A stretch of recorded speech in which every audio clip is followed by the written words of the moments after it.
નમસ્કાર મિત્રો, હું છું તમારો મિત્ર અતુલભાઈ પંચાલ। આજે આપણે આ જે ઉપલેટા તાલુકામાં અને જિલ્લો રાજકોટ લાગે છે। જો મિત્રો, આ એક સરસ મકાન બને છે। આપણા કસ્ટમર છે સુરેશભાઈ કરીને, જે પોતે રાજકોટ રહે છે અને એમનું ગામડે અહીંયા ઉપલેટામાં એમનું આ મકાન બને છે। તો એમને અમારા વિડીયો જે યુટ્યુબ પર ચાલે છે એમાં જોઈ અને અમને કોન્ટેક કર્યો હતો કે ભાઈ અતુલભાઈ અમારે પણ સ્ટીલ ડોર લગાડવા છે, તો તમે સાઇટ વિઝિટને બધું કરી જાઓ। તો આજે અમે સાઇટ વિઝિટમાં આવીએ છીએ। તો મિત્રો, આ વિડીયો બનાવવાનું એક જ કારણ છે કે હજુ આ સ્ટીલ ડોર પ્રોડક્ટ નવી છે ગુજરાત માટે। તો અમે કસ્ટમરને સમજાવવા માંગે ભાઈ તમારે ક્યારે ઓર્ડર કરવો। તો જો મિત્રો, આ રીતે તમારું મકાનનું કામ ચાલુ હોય, તળિયા લેવલથી ચાલુ હોય કે પ્લિન્થ લેવલે હોય, ત્યારે તમારે અમને ઓર્ડર કરવો, કારણ કે આ બધી ઇમ્પોર્ટેડ પ્રોડક્ટ છે।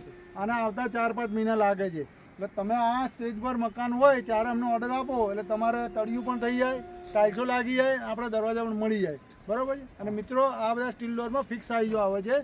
એટલે અમે વિઝિટ કરીએ અને તમારો જે કોન્ટ્રાક્ટર છે એમને અમે સમજાવી દઈએ ભાઈ અહીંયાથી તમારે આટલું પહોળાય અને આટલી ઊંચાઈ રાખવાની। તો એ રીતે એમને પ્લાસ્ટર ફિનિશિંગ કરીને રાખવાનું હોય છે।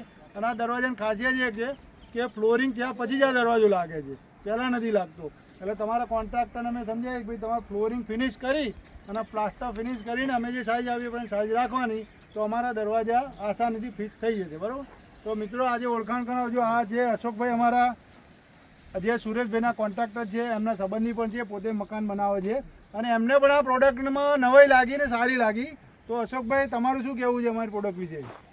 જો આપણે આ દરવાજો અહીંયા ગામડા વિસ્તારમાં એટલે કે ઉપલેટામાં જ આપણે બનાવીએ તો આમાં પ્લાસ્ટર કરીએ છીએ, માર્બલ લગાવીએ છીએ, તે પછી તેમાં જે પ્લાયવુડની સીટ લઈએ છીએ, 30 mm લઈએ છીએ, 25 mm લઈએ છીએ, એ વગરની સનમાઇકો અલગ લઈએ છીએ, લોક મિજાગરા આ તે વસ્તુ બધી ખર્ચો કરીને એ જ દરવાજો આપણે એટલા જ પેમેન્ટમાં તૈયાર કરીએ છીએ।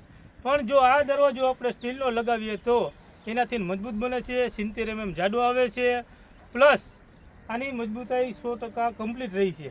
એમાં કંઈ પણ ઉપાધિ નથી, ઉધઈ નથી લાગતી, કોઈ પણ જાતનું બેલેન્સ ફગતું નથી, કમ્પ્લીટ પરફેક્ટ એમને એમ કમ્પ્લીટ રહી છે। કે ઓલો પ્લાયવુડનો જો દરવાજો હોય તો બેન્ડ વળવાની શક્યતા રહી છે, 5-6 વર્ષ પછી ઉધઈ લાગવાની શક્યતા રહી છે। તો આમાં એવો કંઈ પ્રશ્ન થતો નથી અને આ વસ્તુ કરવાથી બહુ જ સારું અને બહુ જ મજબૂત કામ આપણને મળે છે। પેમેન્ટ તો આપણું સરખું જ થાય છે, એમાં કાંઈ ફેર પડતો નથી। જો મિત્રો, જેમાં અશોકભાઈએ કીધું, પોતે કોન્ટ્રાક્ટર છે, પોતે બંગલાના ઉપલેટામાં સારા એવા કામ કરે છે બંગલાઓના, તો એમને પણ આ નોલેજ થઈ ગયું છે કે ભાઈ પેલા પ્લાયવુડના દરવાજા નાખો એના કરતાં સ્ટીલના દરવાજા થોડા મોંઘા પડે છે, પણ એ નાખવા સારા। કોઈ દિવસ એમાં ઉદય નહીં લાગે, વરસાદની કોઈ સીઝન ઇફેક્ટ નહીં થાય, પ્લસ આ ફાયરપ્રૂફ કે સ્ટીલ કોઈ દાડ આગ લાગે નહીં। 70 mm જાડાઈ મળી, 70 mm 100 mm અલગ અલગ જાડાઈ આવે છે અને લોક પણ આવે છે, 5 ગણા લોક વધારે મળે છે આપણે। બિલકુલ બિલકુલ। અને પરફેક્ટ કમ્પ્લીટ ફિનિશિંગ થાય છે, જેથી કરી કોઈ દરવાજામાં છોકરા હોય, કોઈ નાના મોટા હોય, ધક્કો મારે તો એનું બેલેન્સ કમ્પ્લીટ રહી છે, અવાજ પણ કરતો નથી, એવો મજબૂત દરવાજો બને છે। તો આનું કામ બહુ સારું છે। મિત્રો, આપ સૌનો ખૂબ ખૂબ આભાર। અમારા વિડીયો જોતા રહેજો અને જ્યારે પણ તમે મકાન બનાવતા હોય, આ લેવલે હોય અને સારા દરવાજા તમારે લેવા હોય તો અમારો સંપર્ક કરજો।